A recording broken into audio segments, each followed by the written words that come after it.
እንግዲህ አንዲት ግዙፍ መርከብ ማዕበል በሚናወጥበት ጥልቅ ውቅያኖስ ላይ ትገኛለች ብለን ብናስብ ማዕበሉ በጣም አስፈሪ ነው ማለት ጨለማ የዋጣ ውቅያኖስ። ልክ ነሽ።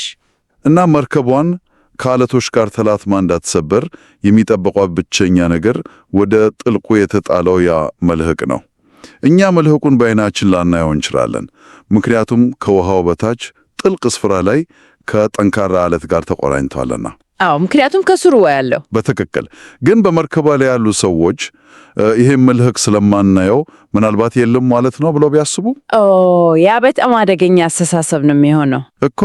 ማለት በመርከቡ ውስጥ ባለው ሞቃታማ ክፍል ውስጥ ምን ያህል ደህንነት እንደሚሰማን ላይ ብቻ እናተኩር ብሎ ሰንሰለቱን ቢቆርጡት ውጤቱ ምን ሊሆን እንደሚችል መገመት አያዳግት። መርከቧ በማዕበሉ ተገፍታ አለት ላይ መጋጨቷ አይቀርም። ይሄ እጅግ በጣም ትክክለኛ እና አስፈሪ ስዕል ነው። ማለት በመርከቧ ውስጥ ሞቅ ያለ ስሜት ስለተሰማቸው ወይም የደህንነት ስሜት ስላላቸው ብቻ መርከቧ በእውነተኛው ዓለም ከሚገፋት ማዕበል አትድንም። አትድንም። መልህቁ ከመርከቧ ውጭ ካለ እውነተኛና ተጨባጭ መሰረት ጋር የተቆራኘ መሆን አለበት። ውስጣዊ ስሜት ውጫዊውን እውነታ በቃ ሊተካው አይችልም። እሺ እንግዲህ ዛሬ በምናደርገው በዚህ ጥልቅ ዳሰሳችን የምንመለከተው ይህንን ጉዳይ ነው። በዊሊያም ሌን ክሬግ የተጻፈውን ምክንያታዊ እምነት የተሰኘውን መጽሐፍ መሰረት አድርገን የምንጨን ምርመራ እናደርጋለን እና የክርስትናን ስነ መለኮት ታሪክ በጥልቀት ስንመረምር በተለይ የኢየሱስ ክርስቶስን ትንሣኤ ታሪካዊ ማስረጃ በተመለከተ የተፈጠረው ክስተት ልክ እንደዚህ መርከብ ታሪክ ነው። ሰዎች ታሪኩን መልህቅ ለመቁረጥ እና እምነትን በስሜት ላይ ብቻ ለማንጠልጠል ሞክረዋል እኮ። በትክክል የኢየሱስ ትንሣኤ ታሪካዊ ማስረጃዎች በዘመናት ውስጥ እንዴት ጠንካራ መሰረት እንደነበራቸው ከዚያም ወደ ታች እንዳሽቆለቆሉ እና በመጨረሻም በዘመናችን እንዴት ታላቅና ድል አድራጊ መነካካት እንዳገኙ እንመረምራለን። ይሄ በተለይ ለወንጌላውያን ክርስቲያኖች እምነታቸው በባዶ ስሜት ላይ ሳይሆን በተጨባጭ ታሪክ ላይ ቆሞ መሆኑን እንዲገነዘቡ እጅግ ወሳኝ ነው። በእርግጥ ይህ መሰረታዊ የሆነ የሞት ሽረት ጉዳይ ነው። ክርስትና እኮ ከሌሎች ሃይማኖታዊ ፍልስፍናዎች የሚለየው ይሄ እምነት በታሪክ ውስጥ በተፈጸመ እውነተኛ ክስተት ላይ የቆመ ነው የሚል ደፋር ጥያቄ በማንሳቱ ነው። በታሪክ የተፈጸመ ማለት ነው። ልክ ነህ። ታሪካዊ መሰረቱን ማለትም የክርስቶስን ከሙታን መነሳት ከካድን ሙሉ የክርስትና ሕንጻ አደጋ ላይ ይወድቃል። በ18ኛው ክፍለ ዘመን የነበሩ ምሁራን ይሄ ታሪክ ማስረጃ እጅግ ጠንካራ መሆኑን በሚገባ አስረድተው ነበር። ነገር ግን ወደ 19ኛው ክፍለ ዘመን ስንሸጋገር ይሄ ታሪካዊ መከላከያ በከፍተኛ ሁኔታ ፈረሰ። የመጽሐፍ ቅዱስ ትችት የሚባለው እንቅስቃሴ መስፋፋት ጀመረ አይደል? የቢብሊካል ክሪቲሲዝም እንቅስቃሴ መስፋፋት የዚህ ማሽቆልቆል ዋነኛ ምክንያት ነበር። ጠብጪ አሁን እዚህ ላይ ነው ጥያቄ የሚነሳው። በ19ኛው ክፍለ ዘመን በትክክል ምን ተፈጠረ? ያ ሁሉ ጠንካራ የነበረው የታሪክ መከላከያ፣ የእውነትን በድፍረት ይሞግት የነበረው መልህቅ እንዴት በአንድ ጊዜ ሊበጠስ ቻለ? ምን መሰለህ፣ ይህንን ለመረዳት በ18ኛው እና በ19ኛው ክፍለ ዘመን በአውሮፓ ውስጥ የነበረውን የሳይንስ አብዮት ማየት አስፈልገናል። የእውቀት ብርሃን ዘመን በመባል የሚታወቀው ጊዜ የኒውተንን ፊዚክስ እና የተፈጥሮ ሳይንስን የበላይነት ያወጀበት ወቅት ነበር። ማለት ዓለም ልክ እንደ ማሽን በማይጣሱ የተፈጥሮ ሕግጋት ትመራለች የሚል አስተሳሰብ ነገሰ። እና በዚህ ዘመን ጀርመን ውስጥ ራሽናሊስቶች በመባል የሚታወቁ የሃይማኖት ሊቃውንት ብቅ አሉ። እነዚህ ሰዎች ሃይማኖትን ከሳይንስ ማዕበል ለማዳን ሲሉ አንድ አስገራሚ ስልት ቀየሱ። እሺ፣ ስልቱ ምን ነበረ? ስልቱ የክርስትናን መንፈሳዊ እውነት ወይም ፍሬውን ከታሪካዊ ክንውኖች ወይም ቅርፊቱ መለየት ነበር። እሺ፣ ማለት ፍሬውንና ቅርፊቱን እንለይ ነው። ኢየሱስ በታሪክ ከሞት አልተነሳም፣ ግን እሱ አስተማረው የፍቅርና የይቅርታ ትምህርት መንፈሳዊ እውነት ስለሆነ ያ ብቻውን በቂ ነው የሚል መከራከሪያ አመጡ ማለት ነው። በትክክል አብራራኸው። ግን እዚህ ላይ ትልቅ የሎጂክ መንፈለዝ ያለ አይመስልም። ቅርፊቱን ገፍተው ከጣሉት በኋላ መንፈሳዊ ፍሬው ብቻውን አየር ላይ ሊንጠላጠል ይችላል? ክርስትና እኮ ባዶ መቃብር ላይ የተመሰረተ እምነት ነው። መቃብሩ ባዶ አልነበረም ከተባለ ታሪካዊው ቅርፊት ተጣለ ማለት ነው። ታዲያ የክርስትና ፍሬ እንዴት ህልውና ሊኖረው ይችላል? አየህ፣ ያነሳኸው ሞገድ እጅግ በጣም ትክክል ነው። ነገር ግን ራሽናሊስቶቹ ሃይማኖትን ከትችት ለማዳን ያላቸው ጉጉት ይህንን የሎጂክ ክፍተት እንዲያዩት አላደረጋቸው። ሃይማኖትን ከታሪክ ጋር ማፋተት ብቸኛው መውጫ መንገድ መስሎ ታያቸው። ዋው! በጣም አስገራሚ ነው። ከዚህም የባሰ አደጋ የመጣው ደግሞ በ1918 ዴቪድ ፍሬድሪክ ስትራውስ በተባለ ምሁር አማካኝነት ነው።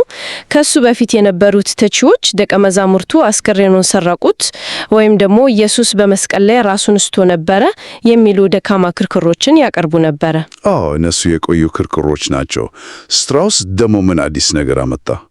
ስትራውስ ይህን የድሮ ክርክር ሙሉ በሙሉ ወደ ጎን እንደመምተው አዲስ ቦምብ አፈነዳ። ማለቴ ወንጌሎች ታሪክ ሳይሆኑ በአፈ ታሪክ የተሞሉ ናቸው የሚል መደምደሚያ ላይ ደረሰ። አፈ ታሪክ ናቸው አለ። የትንሣኤ መታየቶችም የደቀ መዛሙርቱ ምናባዊ እይታ ወይም ሃሉሲኔሽን ውጤቶች ናቸው ብሎ ደመደመ። ደቀ መዛሙርቱ በደረሰባቸው ጥልቅ ሐዘን የተነሳ አእምሯቸው የፈጠረው ቅዠት ነው በማለት ጻፈ። ጠብቂ፣ ይህ እኮ ሆን ተብሎ ጨዋታውን ከመጀመሩ በፊት የጨዋታውን ሕግ የመቀየር ያህል ነው። ስትራውስ ይህንን ያለው ታሪካዊ መስረጃዎችን መርምሮ ውሸት መሆኑን አረጋግጦ ነው ወይስ ተአምር አይከሰቱም ብሎ አስቀድሞ ስለደመደመ? ልክ ነህ። ዋናው ቁልፍ ነጥብ እሱ ነው። ስትራውስ የካደው ማስረጃ አጥቶ አሊያም መርምሮ አልነበረም። ተአምራት በፍጹም ሊከሰቱ አይችሉም የሚል ቀድሞ የተገነባ ፍልስፍናዊ አቋም ስለነበረው ነው። ተአምር አይከሰትም ብሎ አስቀድሞ የደመደመ ሰው ምንም ያህል ማስረጃ ቢቀርብለት አይቀበለውም። ይሄ ለሳይንስ የቆመን እንጂ ለሚል ሰው እጅግ በጣም ኢሳይንሳዊ አካሄድ ነው። በወቅቱ የነበረው አስተሳሰብ የተፈጥሮ ሕግጋት ሊጣሱ አይችሉም የሚል ጭፍን እምነት ስለነበር ማንኛውም ከተፈጥሮ በላይ የሆነ ክስተት እንደ አፈ ታሪክ መቆጠር ነበረበት። ስለዚህ የራሱን ፍልስፍና በታሪክ ላይ ጫነበት እንጂ ታሪኩ የሚናገረውን አላዳመጠም። ይህ እጅግ አስገራሚ ታሪክ ጠለፋ ነው እኮ። ታዲያ በወቅቱ የነበሩት ክርስቲያኖች ለዚህ ከባድ ጥቃት ምን ምላሽ ሰጡ? ይህ ታሪካዊ መሰረት ሲናጋ ዝም ብሎ አዩት? የታሪክ መሰረቱ ላይ ጥቃት ሲበዛበት ብዙ ክርስቲያን ሊቃውንት ሸሽተው ወደ ሌላ ምሽግ ገቡ። ያ ምሽግ ደግሞ ስሜትና ግለሰባዊነት ነበር። እሺ፣ ሮማንቲሲዝም የሚባለው ነገር መጣ አይደል? በትክክል። ከምክንያታዊነት ዘመን በኋላ ሮማንቲሲዝም የሚባለው ታላቅ የባህል እንቅስቃሴ አውሮፓን አጥለቀለቃት። ማለት ከቀዝቃዛው የሳይንስ ሎጂክ በመሸሽ ለስሜት እና ለውስጣዊ ተሞክሮ ቅድሚያ የሚሰጠው ፍልስፍና። እውነታው ያለው በአእምሮ ቀዝቃዛ ስሬት ውስጥ ሳይሆን በልብ ጥልቅ ስሜት ውስጥ ነው የሚል አቋም ነበረው። ይህ አጠቃላይ የባህል አየር ንብረት የክርስትናን መከላከያ ሙሉ በሙሉ መልክ እንዲቀይር አደረገው። ማለት ማስረጃ መፈለግን ተውት። በእንግሊዝ የነበረው መንፈሳዊ መነቃቃት በፈረንሳይ ስሜታዊነትና በጀርመን የካንት ፍልስፍና ተዳምሮ የክርስትና መከላከያ በታሪካዊ ማስረጃ ላይ ሳይሆን በስነ ምግባራዊና ስሜታዊ መሰረቶች ብቻ እንዲያተኩር አደረጉት። እምነት በታሪክ የተፈጸመ እውነት መሆኑ ቀርቶ በልቤ ውስጥ በሚሰማኝ ሞቅ ያለ ስሜት ላይ ተመሰረተ። ልክ ነህ። የታሪክ ተመራማሪዎች ወንጌልን ሲያብጠለጥሉ ክርስቲያኖች ጀርባቸውን ሰጥተው በታሪክ ልታፈርሱት ትችሉ ይሆናል፣ ግን በልቤ ውስጥ ያለኝን መንፈሳዊ ተሞክሮ ልትነኩት አትችሉም በማለት ለማምለጥ ሞከሩ። ይህ አካሄድ ማምለጫ ቢመስልም እኮ ምን ያህል አደገኛ እንደሆነ ግልጽ ነው። እምነትን በስሜት ላይ ብቻ መገንባት አሸዋ ላይ ቤት እንደመስራት አይደለም እንዴ? በጣም እንጂ። የሰው ልጅ ስሜት እኮ እንደ አየር ንብረት የሚለዋወጥ ነው። ዛሬ የሞቀው እምነት ነገ በችግር ጊዜ ሊቀዘቀዝ ይችላል። ታሪክን መቶ እምነትን ከእውነታው ዓለም ነጥሎ የግል ቅዠት ውስጥ እንደ መከተት አይቆጠርም። የክርስትናን ጠላቶች ያለ ውጊያ ሜዳውን አሳልፎ እንደ መስጠትስ? 100% ልክ ነህ። በወቅቱ ጥቃቱን ያመለጡ ቢመስልም እምነቱን ግን ከእውነታው ዓለም አገለሉት። እምነት ማለት በማስረጃ የማይመረመር የግል ስሜት ብቻ ሆነ እና ይሄ አካሄድ ወደ 20ኛው ክፍለ ዘመን መጀመሪያ ሲሻገር አዲስ የቴዎሎጂ ቅርንጫፎችን ወለደ። እሺ፣ ወደ 20ኛው ክፍለ ዘመን ስንመጣ ደግሞ ይበልጥ ውስብስብ እየሆነ ይመጣል። በተለይ ሁለቱ የዓለም ጦርነቶች አሉ። የሰው ልጅ ስነ ልቦና የተሰበረበት ጊዜ ነው እኮ። ያ የሮማንቲሲዝም ስሜታዊነት በጦርነቱ ፍርስራሽ ውስጥ ተቀበረ አይደል? ሰብአዊ ታሪክ ራሱ አስፈሪና ትርጉም የለሽ ሲመስል የሃይማኖት ምሁራን አዲስ መውጫ ፈለጉ። ይሄ ፍለጋ ዳያሌክቲካልና ኤግዚስቴንሻል የተባሉ የቲዮሎጂ እንቅስቃሴዎችን ወለደ። ኤግዚስቴንሻሊዝም ማለት ግለሰቡ ትርጉም በሌለው ዓለም ውስጥ የራሱን ግላዊ ትርጉም መፈለግ አለበት የሚል ፍልስፍና ነው። አዎ፣ የእነዚህ እንቅስቃሴዎች ዋና መሪዎች ካርል ባርት እና ሩዶልፍ ቡልትማን ነበሩ። እነዚህ ሰዎች እግዚአብሔር ከዚህ ቆሻሻ ታሪክ ጋር ምንም ንክኪ ሊኖረው አይገባም ብለው አመኑ። ለምሳሌ ካርል ባርት ትንሣኤ ታሪካዊ መሆኑን ሙሉ በሙሉ አገለለው። ምን ብሎ ገለጸው? እርሱ እንደገለጸው ትንሣኤ ታሪክን የሚነካው ታንጀንት ክብን እንደሚነካው ነው በማለት ተናገረ። ታንጀንት ክብን ይነካዋል?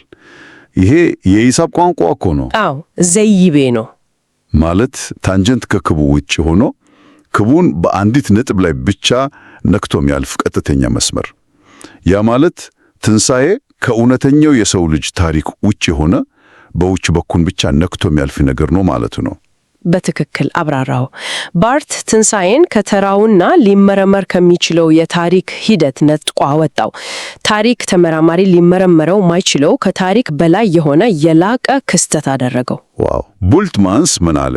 ሩዶልፍ ቡልትማን ደግሞ ይሄንን የበልጥ አክሮ ታሪካዊ ማስረጃ መፈለግ ራሱ ለእምነት አደገኛ ነው አለ። አደገኛ ነው አለ ማስረጃ መፈለግ? አዎ፣ ዘመናዊ ሰው በሳይንስ ዘመን ተአምራትን ሊያምን አይችልም በማለት ትንሣኤ የመስቀሉ መልእክት ምሳሌያዊ መግለጫ ወይም አፈ ታሪክ ብቻ ነው ብሎ ደመደመ። እምነት ማለት ምንም አይነት ማስረጃ በሌለበት ሁኔታ በድፍረት የሚደረግ ዝላይ ነው ብሎ አስተማረ። ይሄ እኮ መልኩን ከመቁረቱ ማልሶ መልክ መኖሩ ራሱ ለመርከቧ አደገኛ ነው ብሎ እንደማመን ነው። እነዚህ ምሁራን ታሪካዊውን መልህቅ በመቁረጥ ክርስትናን ከሳይንስ እያዳኑት ነበር ወይስ ባዶ ያደረጉት? ማስረጃ መፈለግ ለእምነት አደገኛ ነው ማለት ሰዎች አእምሯቸውን ዘግቶ በጭፍን እንዲያምኑ ማበረታታት አይደለንን? ያለምንም ጥርጥር ማለት ቡልትማንና ባርት የፈለጉት እምነትን ከሳይንስ ጥቃት ነፃ ማድረግ ነበር። ማንም ሊያፈርሰው በማይችለው ከታሪክ በላይ በሆነ ዓለም ውስጥ ደበቁት። ነገር ግን ይህን ሲያደርጉ የክርስትናን እምብርት ነቀሉት። እውነት ነው። የክርስትና እምብርት እኮ እግዚአብሔር ከታሪክ ርቆ በሰማይ የሚኖር አምላክ ሳይሆን በታሪክ ውስጥ በጊዜና በቦታ ጣልቃ ገብቶ መስራቱ ነው። ልክ ነህ። ይህንን ታሪካዊ ጣልቃ ገብነት ነጥቀው ሲወስዱት ክርስትና ልክ እንደ ማንኛውም ሌላ ተረት ወይም ሰውን ሞራል እንደሚያስተምር ምሳሌያዊ ፍልስፍና ሆነ። አዳኝነቱን አጣ። እንግዲህ እስካሁን ያየነው ጉዞ እጅግ የሚያሳዝን ነው። ከ18ኛው ክፍለ ዘመን ጀምሮ ታሪካዊው መከላከያ ሲጠቃ ምሁራን ወድቀው ወደ ስሜት ሸሹ። በመቀጠልም ታሪክና እምነት ጠላት ናቸው እስከ ማለት ደረሱ። አዎ፣ በጣም ቁልቁል የሚሄድ አቅጣጫ ነበር። ግን ነገሩ እዚህ ላይ አላበቃም አይደለም። ይሄ ከታሪክ የመሸሽ አዝማሚያ ዘላቂ መፍትሄ ሊሆን አልቻለም። የ25ኛው ክፍለ ዘመን አጋማሽ ላይ ታላቅ ለውጥ መጣ። ያ የተቆረጠው መልህቅ ተመልሶ ሊገኝ ቻለ። ልክ ነህ። ከ1950ዎቹ አጋማሽ በኋላ አንድ አስደናቂ ለውጥ መታየት ጀመረ። የሃይማኖት ምሁራን ከታሪክ መሸሽ ዘላቂ መፍትሄ እንዳልነበር ተገነዘቡ። ስለዚህ እንደገና ወደ ታሪካዊው ማስረጃ መመለስ ጀመሩ። ታሪክን መፍራት አቆሙ። እሺ፣ እነማን ነበሩ በዚህ እንቅስቃሴ ውስጥ ግንባር ቀደሞቹ? በዚህ መነቃቃት ውስጥ ትልቅ ሚና ከተጫወቱት አንዱ ቮልፍሃርት ፓነንበርግ የተባለ የጀርመን ስነ መለኮት ሊቅ ነው። የፓነንበርግ መነሳት የጨዋታውን አቅጣጫ ሙሉ በሙሉ የቀየረ ክስተት ነው። እሱ ይዞት የመጣው አዲስ መከራከሪያ ምን ነበር? ፓነንበርግ እምነት እና ታሪክ ጠላት ናቸው የሚለውን የቡልትማንን አቋም ሙሉ በሙሉ ገለበጠው። ታሪክ አንድ ወጥ ነው በማለት ተከራከረ። የደህንነት ታሪክ እና የዓለም ታሪክ ተብሎ የሚከፈል ነገር የለም አለ። እሺ፣ ማለት እግዚአብሔር በታሪክ ውስጥ ከሰራ ያ ሥራ ለማንኛውም የታሪክ ተመርማሪ ክፍት ክስተት መሆን አለበት እያለ ነው። በትክክል። ፓነንበርግ መላውን የክርስቶሎጂ ትምህርት በትንሣኤው ታሪካዊ ማስረጃ ላይ መሰረተ። ታሪካዊ ማስረጃው ራሱ እምነትን ይወልዳል በማለት የትንሣኤው ማስረጃ የዘመናዊ የታሪክ ምርምር መመዘኛዎችን ሊያልፍ እንደሚችል አሳየ። በሉን አቋርጦ ወደ ውሃው ጥልቀት በመግባት መልሕቁ አሁንም ከአለቁ ጋር እንደተጣበጠ ለዓለም ሁሉ የማሳየት ያህል ነው። የፓነንበርግ አካሄድ ነገሮቹን ገለበጣቸው። ይህ አዲስ ምርምር ባዶውን መቃብርና የደቀ መዛሙርቱን መታየቶች ከምናባዊ ቅዠትነት አውጥቶ ወደ ታሪካዊ እውነታነት መለሳቸው። የሺውን ተቺዎቹ ምን ሁኔታ ውስጥ ወደቁ? የሚያስገርመው ነገር እሱ ነው። ማለቴ አሁን ነገሮች ሙሉ በሙሉ ተገላብልጧል። ቀደም ሲል ክርስቲያኖች ነበሩ በመከላከያ ቦታ ሆነው ከታሪክ የሚሸሹት። ዛሬ ግን ዘመናዊው የታሪክ ምርምር የክርስትናን መሰረት ደፍቆ ቆሟል።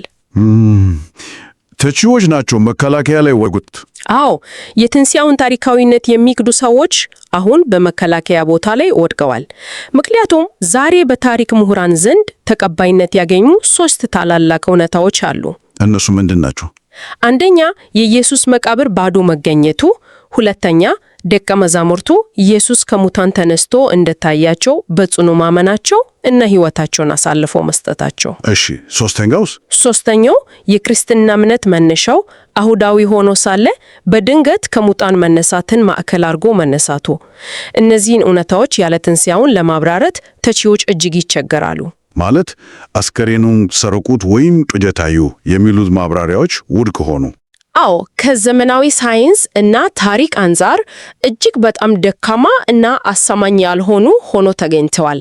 የትንሣኤውን ታሪካዊነት ለመካድ ተቺዎቹ ከማመን ይልቅ የባሰ ጭፍን ዝላይ ማድረግ ይጠበቅባቸዋል። እንዲያውም አይሁዳዊው ሊቅ ፒንጫስ ላፒዴስ ሳይቀር በመስረጃዎቹ ጥንካሬ የተነሳ ኢየሱስ ከሙታን መነሳቱን ተቀብለዋል እኮ። ዋው! ይህ ለዘመናዊ ወንጌላውያን ክርስቲያኖች እጅግ በጣም ትልቅ መተማመንን የሚሰጥ ነው። እምነታቸው ከአእምሮ ጋር የተጣለ ሳይሆን reasonable faith ወይም ምክንያታዊ እምነት ወደ መሆን ተመልሷል ማለት ነው። እውነታው ይሄ ነው። አማኞች በልቤ ስለተሰማኝ ነው ከሚለው የግላዊ ተሞክሮ አልፈው በታሪክ የተረጋገጠ እውነት ስለሆነ ነው ወደሚል ጠንካራ መከራከሪያ መመለስ ችለዋል። ድንቅ ምርመራ ነበር። ደሰሳችንን ስናጣቃልል ከ11ኛው ክፍለ ዘመን ማሽቆልቆል ተነስተን ወደ ስሜት ያደረጉትን ማፍከፍከፍ አየን። ከዚያም በ20ኛው ክፍለ ዘመን ታሪካዊ ማስረጃዎች እንዴት በድል አድራጊነት እንደተመለሱ ተመልክተናል። ይህ የሚያሳየው መርከቧ አሁንም ጠንካራዋን መልኳን አጥብቄ እንደያዘች ነው። አዎ፣ መልኳ አልተቆረጠ። በመጨረሻም አንድ ጥልቅ ሐሳብ ጥለን ማለፍ እንወዳለን። የትንሣኤው ታሪካዊ ማስረጃ ዘመናዊ ምርምር ሊክደው እስከማይችል ድረስ ጠንካራ ሆኖ ከተመለሰ ታዲያ ክርስቲያኖች አሁንም እምነታቸውን እንደ ውስጣዊ የልብ ጉዳይ ብቻ አድርገው ከዓለማዊ የሳይንስና የፍልስፍና መድረኮች ሲገለሉ መታየት አለባቸው ወይ? ይህ ትልቅ ጥያቄ ነው ለሁሉም። ካርል ባርት ታንጀንቱ ክቡን ይነካዋል እንዳለው ሳይሆን ይህ ታሪካዊ እውነት የዓለምን ታሪክ ክብ ራሱ ሙሉ በሙሉ ማዕከሉን ቀይሮት ይሆን? ማዕከሉ ይሄ ከሆነ መርከባችንን በስሜት ማዕበል ላይ ብቻ ከማነሳፈፍ አደባባይ ወጥተን ወደዚህ ወደማይናወጠው ታሪክ መልህቅ መመለስ የለብንም ወይ? ይህ እንዲያንዳንዱ ሰው ቆም ብሎ ሊያስብበት የሚገባ ትልቅ ጥያቄ ነው። መልህቁ ከስሩ ጠብ ይላል።